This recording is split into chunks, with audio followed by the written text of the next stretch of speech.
চলছে ইলিশের মৌসুম। ইলিশের এই ভরা মৌসুমেও ইলিশের বাড়িখ্যাত চাঁদপুরে পদ্মা মেঘনা নদী অনেকটা ইলিশ শূন্য, মিলছে না কাঙ্ক্ষিত ইলিশ, যার কারণে দাম এখন আকাশচুম্বী। অথচ মৎস্য বিভাগের হিসাবে প্রতি বছর ইলিশের উৎপাদন বাড়তি দেখানো হয়। কাগজে কলমের হিসাব আর বাস্তবতায় এত গরমিল কেন? দর্শক, এ বিষয়ে বিস্তারিত জানতে আমরা সরাসরি যুক্ত হব চাঁদপুর থেকে আমাদের সহকর্মী জিএম শাহিনের সঙ্গে। শাহিন, যতটুকু জানতে পেরেছি নদীতে ইলিশ নেই, অথচ মৎস্য বিভাগের হিসাবে দেখানো হয় উৎপাদন অনেকটাই বেড়েছে। আসলে এর কারণটা কি কি বলছে এই বিষয়ে স্থানীয় মৎস্য ব্যবসায়ীরা, জেলেরা এবং প্রশাসন? জানাবেন। সোহেল, আপনি যেমনটি বলছিলেন, আমি এখন আছি দেশের অন্যতম বৃহত্তর ইলিশের যে পাইকারি আড়ত, সেটা হলো চাঁদপুর মৎস্য অবতরণ কেন্দ্র। এই এখন ইলিশের মৌসুম চলছে, বিশেষ করে জুন জুলাই আগস্ট এই সময়টাকেই চাঁদপুরের মানুষ বা এই অঞ্চলের মানুষ ইলিশের বড় মৌসুম হিসেবে জানে। এই মৌসুমে এখানে শত শত মন ইলিশ অন্যান্য সময় আসতো, কিন্তু গত কয়েক বছরের ধারাবাহিকতায় এবছরও ইলিশের উৎপাদন একেবারেই জিরুর কোঠায় বলা যায়।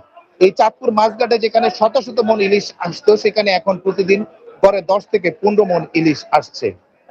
এতে যেমন দুর্ভোগে পড়েছে এখানকার প্রায় 50,000 জেলে এবং কয়েক হাজার ব্যবসায়ী। এর মধ্যে চাঁদপুর এই মৎস্য আড়ত কেন্দ্রে হোলসেলার, যাদেরকে পাইকারি ব্যবসায়ী বলা হয়, তাদের সংখ্যাই প্রায় ধরেন 2,000 রয়েছে, যারা লক্ষ লক্ষ টাকা অর্থাৎ কোটি কোটি টাকা ইলিশের জন্য বিনিয়োগ করেছেন। কিন্তু মৎস্য বিভাগ প্রতি বছর বলছেন যে ইলিশের উৎপাদন বাড়ছে। কাগজে কলমে দেখা যায় সর্বশেষ হিসাব অনুযায়ী 5,29,000 মেট্রিক টন ইলিশের উৎপাদন ছিল সর্বশেষ, অথচ বাস্তবতায় এর কোনো মিল নেই। আড়তগুলিতে ইলিশ নেই, ব্যবসায়ীরা ভালো নেই, বাজারে ইলিশের দাম আকাশচুম্বী।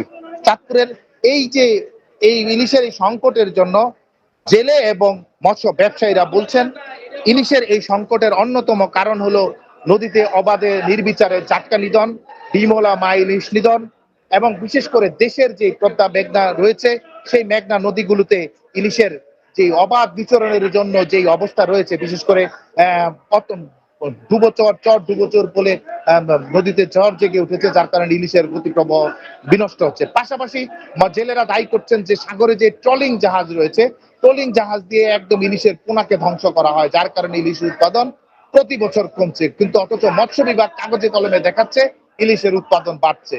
বাস্তবতায় এবং বাজারের হিসাবে ইলিশের উৎপাদন একেবারে প্রতি বছর নিম্ন থেকে নিম্নগামী হচ্ছে। ইলিশের অস্তিত্ব রক্ষায় এই ট্রলিং জাহাজ এবং নদীর গতি প্রবাহ স্বাভাবিক করার দাবি উঠেছে। এখানকার মৎস্য ব্যবসায়ী, জেলে সবারই একটা দাবি যে ইলিশে দেশের জাতীয় মাছ ইলিশকে রক্ষায় অগ্রণী ভূমিকা নিতে হবে।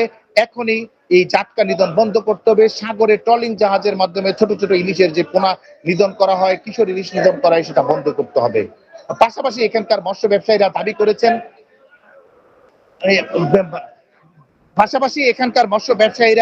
দাবি করেছেন যে এই অঞ্চলে যে বিশ্বের 11টি দেশে ইলিশ পাওয়া যায়, এর মধ্যে সবচেয়ে বেশি ইলিশ বাংলাদেশে পাওয়া যেত এক সময়, সেই ইলিশের ঐতিহ্য ফিরিয়ে আনার জন্য যাতে কার্যকর ভূমিকা নেয়। এই ছিল সেলেনা আমার কাছে চাঁদপুর মাছঘাট থেকে সর্বশেষ।